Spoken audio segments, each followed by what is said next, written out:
Ask AJ a question.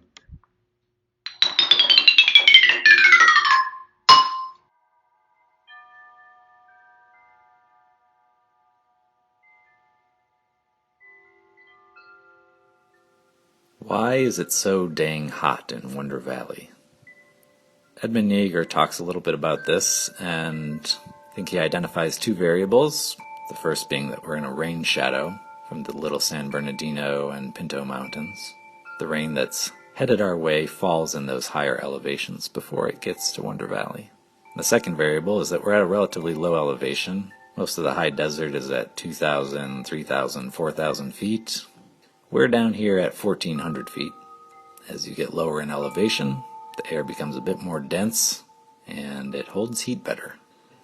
My observation is we also have relatively little cloud cover, a little bit less than Joshua Tree Town or Yucca Valley. More sun hits the ground, charges everything up. We've become a heat battery. There are probably some more complex, sophisticated understandings of why we are so hot in Wonder Valley relative to other Mojave valleys. I haven't seen the computational simulations on this subject, though. I look forward to seeing them, but I don't know if anybody's produced them yet. What do you think about Brexit? I don't think Brexit is that important. If they leave the European Union, the UK will eventually return to the European Union, probably in a few years. If they stay in the European Union, they'll save themselves some money, they'll save themselves a lot of headache. Either way, it won't have any deep effect on the world economy, the European economy, the way people live their lives. People will adapt to the changes. It won't be that big of a deal. It's not a particularly rational situation. A lot of people in the UK got scammed into voting for Brexit. The entire system of voting for such a thing is a bit of a miscalibrated electoral process.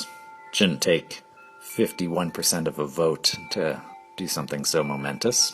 Probably be more like 55 or 60% of a vote, and then a certain percentage of the voting population has to participate. Those safeguards weren't in place, but it's a small problem.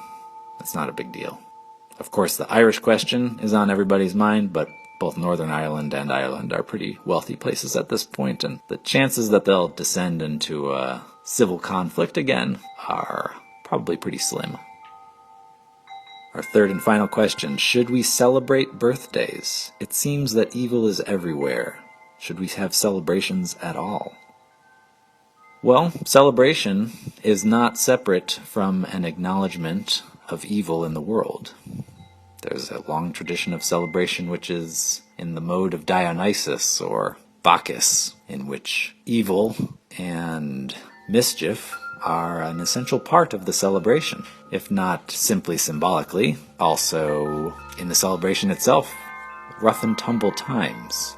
In mainstream America, we tend to remove the symbols of evil and cruelty from our celebrations, but in other cultures there's more of an integration of those things. Sometimes the entire celebration is around the effigy of the evil one.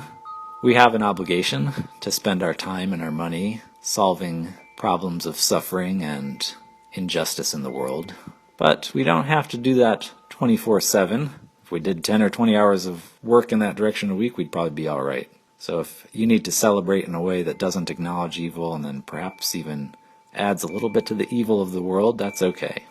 If you can celebrate in a way that brings evil into the tent, that's even better. I don't have anything else to say to the people of the Palms or the people of Wonder Valley other than I think tonight is Lindsey's night.